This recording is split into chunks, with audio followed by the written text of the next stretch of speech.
کہ یا ایھا الذین آمنوا اجتنبوا کثیرا من الظن ان بعض الظن اثم ولا تجسسوا ولا یغتب بعضکم بعضا ایحب احدکم ان یاکل لحم اخیہ میتا فکرہتموہ واتقوا اللہ ان اللہ تواب رحیم۔ اس میں ایک بات کہی گئی ایمان والوں سے، وہ بات یہ ہے کہ غیبت کرنے کے اوپر۔ دیکھیے آج مسلمان نماز بھی پڑھتا ہے، روزہ بھی رکھتا ہے، صدقہ خیرات بھی کرتا ہے، حج زکوٰۃ بھی دیتا ہے، حج بھی کرتا، زکوٰۃ بھی دیتا، کچھ نہ کچھ انسان مسلمان جو ہے کچھ اعمال کر رہے ہیں، لیکن ان کے اعمال کو جو سب سے بڑی جو خرابی ہے جن مسلمانوں کے اندر، جن کے اس کے اعمال کو وہ چیزیں کھا جا رہی ہے، وہ غیبت ہے۔ میں نیک اعمال کر رہا ہوں، نمازیں پڑھ رہا ہوں، نماز پڑھ کے باہر نکلتا ہوں، جیسے روڈ پر جاتا گیٹ سے باہر نکلتا فوراً غیبت شروع۔ یہ جو اعمال میں کر رہا ہوں، یہ اعمال کو غیبت کھا جا رہی ہے، یہ گناہ جو ہے اس اعمال کو برباد کر دے رہا ہے۔ اللہ قرآن کریم کے اندر فرماتا ہے کہ گناہ، یہ جو غیبت جو ہم کر رہے ہیں،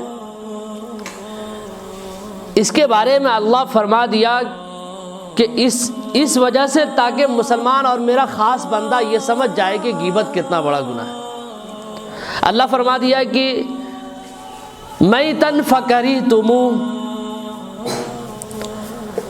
یا ایھا الذین آمنوا اجتنبوا کثیرا من الظن ان بعض الظن اثم ولا تجسسوا ولا یغتب بعضکم بعضا ایحب احدکم ان یاکل لحم اخیہ، کہ تم غیبت کو کیا پسند کرتے ہو؟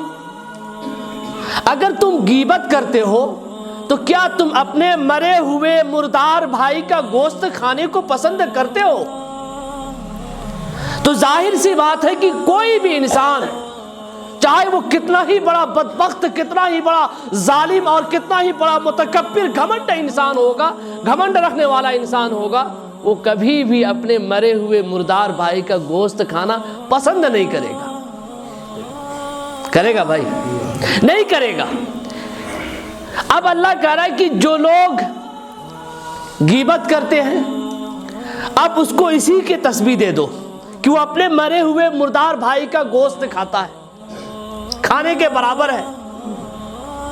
اب اللہ کے رسول جناب محمد رسول اللہ صلی اللہ علیہ وسلم ارشاد فرماتے ہیں، یہ جو غیبت ہے جس کو ہم لوگ کرتے ہیں، اللہ کے رسول نے فرمایا کہ الغیبۃ اشد من الزنا، الغیبۃ اشد من الزنا۔ انسان جیسے مسلمان میں کوئی زنا کر دیا کسی علاقے میں تو کس طرح سے ہڑکم مچ جاتا ہے، ارے اس کا بچہ ایسا کر دیا، اس کا اولاد ایسا کر دیا، اس کے لیے میٹنگ ہو، اس کے لیے پلاننگ ہو، اس کے لیے اب بیٹھک ہوگا، اب فیصلہ ہوگا کہ کیا کرنا ہے، اس کو کیسے اس کو معاملے کو سالو کرنا ہوگا۔ اب اس طرح کی پلاننگ ہوتی ہے، اس طرح کی ایک میٹنگ ہوتی ہے، اس طرح کا ایک بیٹھک ہوتا ہے۔ لیکن اللہ کے رسول نے ارشاد فرمایا کہ اے لوگو، تم جو یہ غیبت کرتے ہو نا، جس کو تم ہلکی پھلکی جو ہے گناہ سمجھتے ہو، تم اس کو تم اپنے سر پہ کوئی بھاری گناہ نہیں سمجھتے، اس میٹر کو تم کوئی خاص میٹر نہیں سمجھتے، تو اللہ کے رسول نے فرمایا کہ الغیبۃ اشد من الزنا، کہ یہ غیبت جو ہے زنا سے بھی زیادہ سخت بھاری گناہ ہے۔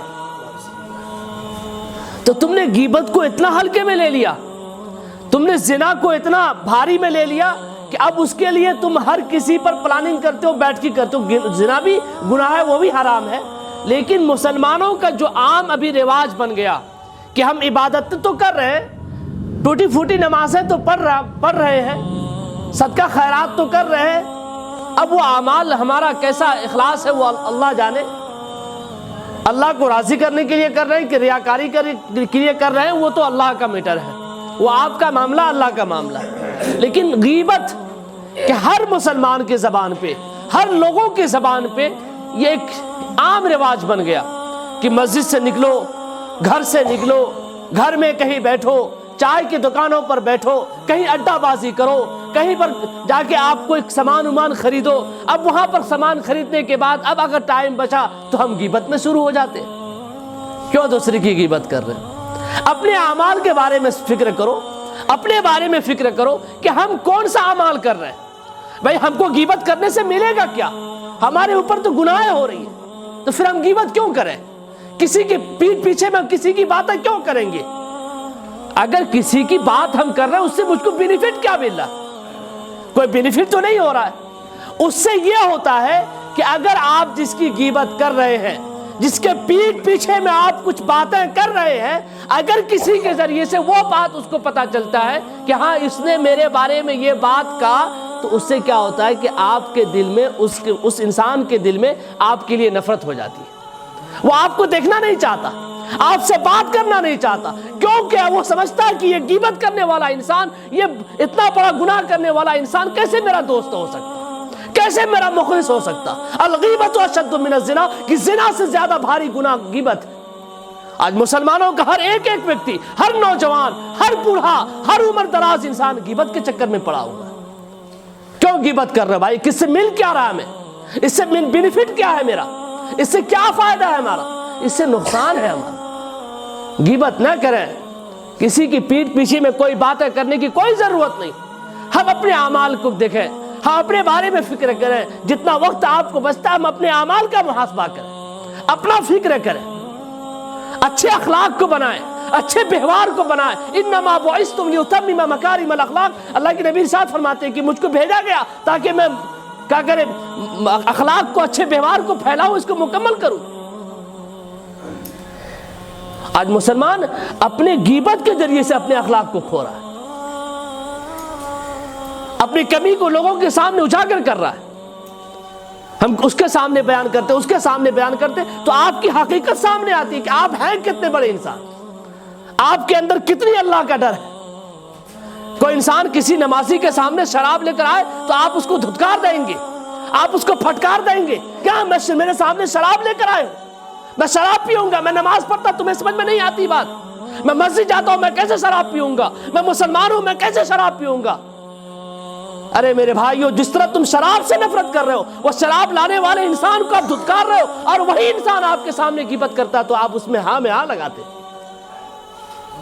ہاں میں ہاں لگاتے، آپ کے زبان پر اس پر تالے لگ جاتے۔ آپ کیوں نہیں کہتے کہ جس طرح شراب میرے سامنے لے کر آتے تو اسی طرح سے میں دھتکارتا، تو غیبت کرنے والے کو آپ دھتکاریے۔ ہاں آپ اس کے سائیڈ ہو جاتے ہیں، آپ سوچتے ہیں ہاں میں ہاں لگاؤ تاکہ وہ میری تعریف کرے اور دوسرے کی کھچائی کرے۔ کیا مل رہا ہے ہمیں؟ کوئی بینیفٹ ہے بھائی؟ کچھ مل رہا ہے مجھے؟ کچھ فائدہ پہنچ رہا ہے؟ کچھ فائدہ نہیں پہنچ رہا۔ اگر اسلام کو تقویت دینی ہے، اپنے ایمان کو تقویت دینی ہے، اپنے معاشرے کو اچھا بنانا ہے، تو یہ غیبت کرنا چھوڑ دیجیے، کیونکہ اچھے اخلاق سے، اچھے ویوہار سے ہی اسلام پھیلا دنیا کے اندر۔ اللہ ہم سب کو غیبت کرنے سے بچائے، آمین۔ وآخر دعوانا ان الحمد للہ رب العالمین۔